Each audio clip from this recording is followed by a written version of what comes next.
ఆయన వచ్చిండు 2 ఏళ్ల తర్వాత ఏదో మంచి చెప్తాడేమో అనుభవంతో నేను అనుకున్నా. పెద్ద మనిషి కదా, మనం కూడా ఈ మధ్యకాలంలో ఎప్పుడేం అనలేదు. ఏదైతే మీకు చెప్పినో అంతకంటే ముందు నా మీద 181 కేసులు పెట్టిండు. చెంచల్గూడ చెర్లపల్లి జైల్లో బంధించిండు.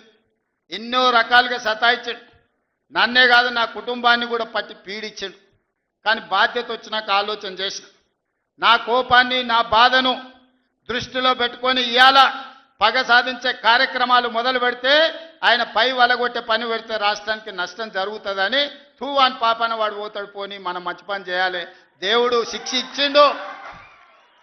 నేను ప్రమాణ స్వీకారం చేసినాడే కూలబడ్డాడు, నడువిరిగింది. ఇంక ఇంతకంటే పెద్ద శిక్ష నేను జైలు వేసినా అయ్యేదేం లేదు. ఆయననే ఫామ్ హౌస్ను ఒక బందీఖానగా మార్చుకొని చుట్టూతో నా పోలీసులే ఉన్నారు, లోపల ఆయన ఉన్నాడు. చెర్లపల్లికి పంపించినా చెంచల్గూడకు పంపించిన గదే అవుతుంది కదా. ఇక తిండి బరువు నాకు ఎక్కువ అవుతుంది. అదొకటి. లోపల చెర్లపల్లి చెంచల్గూడ పెడితే ఆయన తిండే తినికి మళ్ళీ ఆయన ఏదైనా కావాలంటే అదిగిన అయితే సర్కార్కి ఎక్కువ ఖర్చు అవుతుంది. తిండి ఆయన సంపాదించేది ఇన్నా ఫామ్ హౌస్లే ఒక బందీఖానగా పెట్టుకొని చుట్టూతో మన పోలీసులే పహారా కాస్తున్నారు. ఇక ఆయన చేసిన పాపాలకు ఆయననే పోతాడని ఊరుకున్నా. ఎప్పుడన్నా ఏమన్నా అన్నానా? ఎప్పుడన్నా ఏమన్నా అన్నానా? మీరు చెప్పురు. ఇక్కడ పాత్రికే మిత్రులుగా ఉన్నారు అందరు, నాకు కూడా దోస్తులే కదా వాళ్ళందరూ. చెప్పురు, ఎప్పుడన్నా ఏమన్నా అన్నానా? ఒక్క కేసు అయినా పెట్టినా? పోనీ ఈ జిల్లాలో ఎవరి మీద నన్ను ఒక కేసు పెట్టినా? ఎన్ని పాపాలు చేసారు వాళ్ళ ఎమ్మెల్యేలు మంత్రులు మీకు తెలుసు కదా. ఎంతమంది ఆస్తులు గుంజుకున్నారు మీకు తెలుసు కదా. ఎవరినన్నా నేను కక్షతోనేమన్నా చేసినా? నేను ఒకటే అనుకున్నా, ఎవరి పాపానికి వాడు పోతాడు.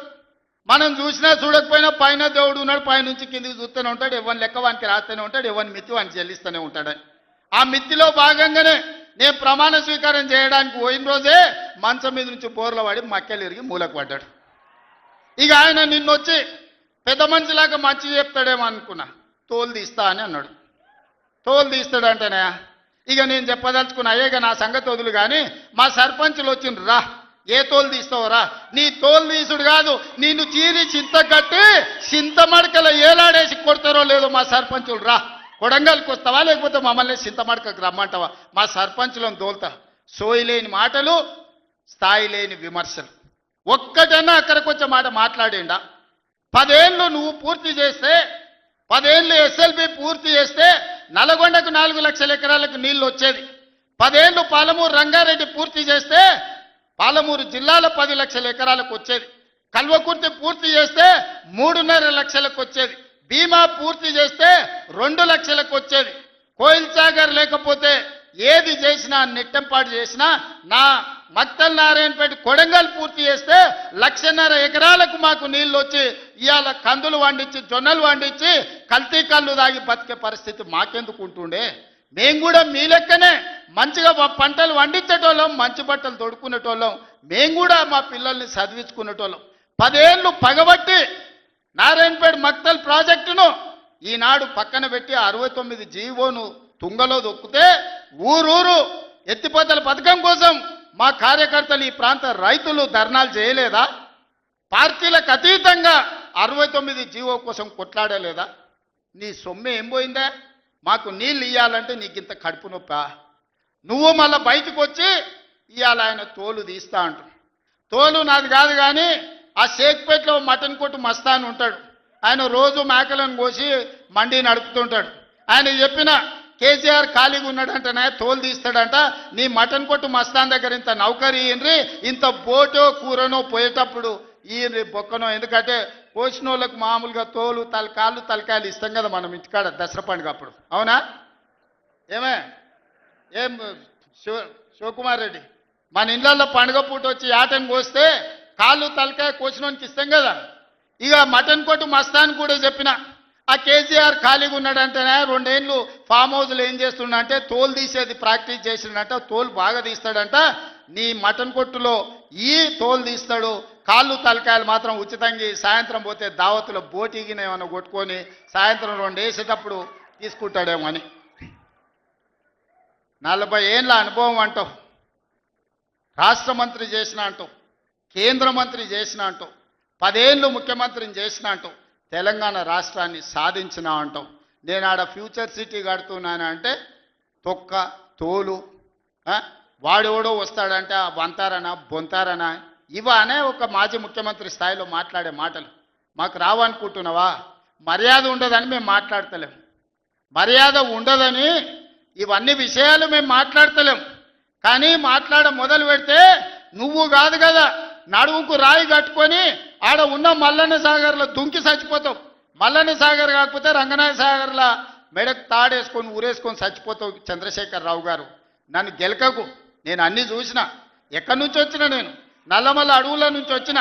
జడ్పీటీసీ గెలిచిన, ఎమ్మెల్సీ గెలిచిన, ఎమ్మెల్యే గెలిచిన, ఎంపీ గెలిచిన, తెలంగాణ రాష్ట్రానికి ముఖ్యమంత్రి అయిన అమాం బాపత్ గాని కాదు. అక్కడి నుంచి వచ్చి అమెరికాలో అంట్లుదోమ వస్తే అయ్య పేరు చెప్పి మంత్రి అయినోని కాదు. ఊర్లో దుక్కి దున్ని కష్టమంటే తెలిసి రైతుల నుంచి వచ్చినోని రైతు బిడ్డను. నాతోని తమాషాలు చేయకు. దుబాయ్ పాస్పోర్ట్ బ్రోకర్ల దందా చేయలే, రియల్ ఎస్టేట్ బ్రోకర్ దందా చేస్తుంది ప్రభుత్వం అంటున్నాడు. రియల్ ఎస్టేటు వ్యాపారం పెంచుతుంది, రియల్ ఎస్టేట్ ఆదాయాన్ని పెంచుతుంది, రియల్ ఎస్టేట్ అభివృద్ధిని తీసుకొస్తుంది. నీ కొడుకేమో హైదరాబాద్లో రియల్ ఎస్టేట్ వాడిపోయిందంటావు. నువ్వు వచ్చేమో ఈ ముఖ్యమంత్రి రియల్ ఎస్టేట్ దందా చేస్తున్నాడు అంటాడు. ఇదేమన్నా పాస్పోర్ట్ బ్రోకర్ల దందానా? నేను ఎవరినేం దుబాయ్కి పంపుతా అని మోసం చేయలే. భూములు, ప్రభుత్వ భూములు పరిశ్రమలు పెట్టడానికి రైతులు అడిగిన నష్టపరిహారం ఇచ్చి నిన్నగాక మొన్న మక్తల్ నారాయణపేట కొడంగల్ ప్రాజెక్టుకు 12 లక్షలు ఇస్తామన్నాం. మా రైతులందరూ కాదు కూడదన్నారు. ఏం కావాలన్నా అడగమని మా శ్రీహరికి, మా శివకుమార్ రెడ్డికి చెప్పిన, మా పరిణికమ్మకు చెప్పిన. వాళ్ళు పోయి మాట్లాడిను. వాళ్ళు అడిగింది నాకు వచ్చి చెప్పురన్న. వాళ్ళు 20 లక్షల ఎకరం కావాలన్నారు. పిలిచి క్యాబినెట్లో పెట్టి ఎకరాకి 20 లక్షల దాకా ఇచ్చి 96% ప్రజలు ఏకగ్రీవంగా ఆమోదిస్తే వాని భూమి పోయిన దుఃఖంలో ఉంటాడు. 10 రూపాయలు ఎక్కువ ఇవ్వాలని 20 లక్షల ఎకరాలాక చెల్లించి నిన్నగాక మన లగచర్లలా లేకపోతే హకీంపేటలో పోలేపల్లె భూమి తీసుకున్నాం. మొదట్లో 7 లక్షలు అన్నారు. అధికారులతో పంచాయతీ పెట్టుకోరు. పాపం తెలిసి తెలియక వాళ్ళు చేసిన అబద్ధాలకు ఈరోజు పంచాయతీ పెట్టుకోరు. చివరికి అడిగినాం 20 లక్షలు 22 లక్షలు కావాలని ఇచ్చినాం. ఇందిరమ్మ ఇల్లు కావాలన్నారు, ఇచ్చినాం. అక్కడ అభివృద్ధి ఏం కావాలన్నో చేస్తామని చెప్పినాం. ఆడకు జూనియర్ కాలేజ్ ఇచ్చినాం, మెడికల్ కాలేజ్ ఇచ్చినాం, ఇంజనీరింగ్ కాలేజ్ ఇచ్చినాం, డిగ్రీ కాలేజ్ ఇచ్చినాం, అగ్రికల్చర్ కాలేజ్ ఇచ్చినాం, వెటర్నరీ కాలేజ్ ఇచ్చినాం. ఈరోజు సైనిక్ స్కూలు ఈ రాష్ట్రంలోనే లేదు. సైనిక్ స్కూల్ని కూడా ఈరోజు లగచర్ల కాడికి తీసుకొచ్చి పెట్టినాం.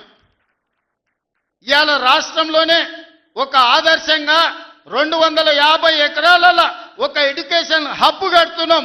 ఈరోజు మేం పోయి ఆ ఊరికో ఈ ఊరికో ఆ పట్టణానికో పోయి చదువుకున్నాడు కాదు. తెలంగాణ రాష్ట్రంలో నలుమూలల నుంచి కొడంగల్కి వచ్చి చదువుకునేటట్టు ఒక ఎడ్యుకేషన్ హబ్బే ఈరోజు కొడంగల్ కడుతున్నాం. ఇది మా విధానం. మేము కక్షల రాజకీయం చేయం. ఎవరి మీద కక్ష కట్టం.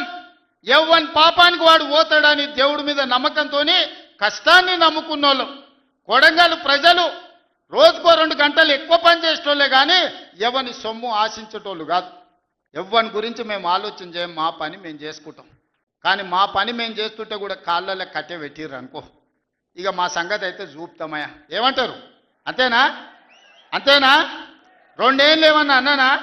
ఆయన మన బయటకు వచ్చి ఇక చూస్తా, తోలు తీస్తా, తాట తీస్తా, ఇక నీ సంగతి చెప్తా అన్నాడు. రా బిడ్డ రా రా, రెడీగా ఉన్నారా? ఇక అందుకే కొడంగల్ నుంచే చెప్తాం నీకు అని చెప్పి 3 రోజుల నుంచి మాట్లాడలేదు. ఇవాళ మాట్లాడుతున్నా. ఆయన కొడుకు చెప్తున్నాడు మైకు ముందరికి వస్తలేడు, ఆయన దాచుకున్నాడు అని. నీ ముఖం ఎప్పుడైనా చూసుకున్నావు అద్దంలా? పేడమూతి బోడిలింగం, నువ్వు కూడా నా గురించి మాట్లాడతావా?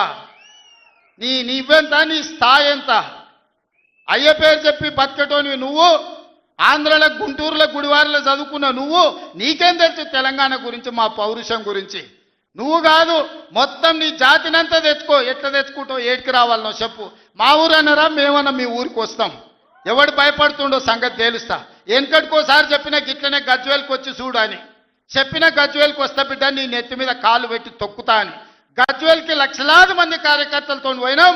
కాలు మీద పెట్టి తొక్కితే పాతాళానికి పోయిన మళ్ళీ ఇప్పటి వరకు తేలలేదు. ఇవాళ చెప్తున్న మీడియా మిత్రులారా రాసుకోండి.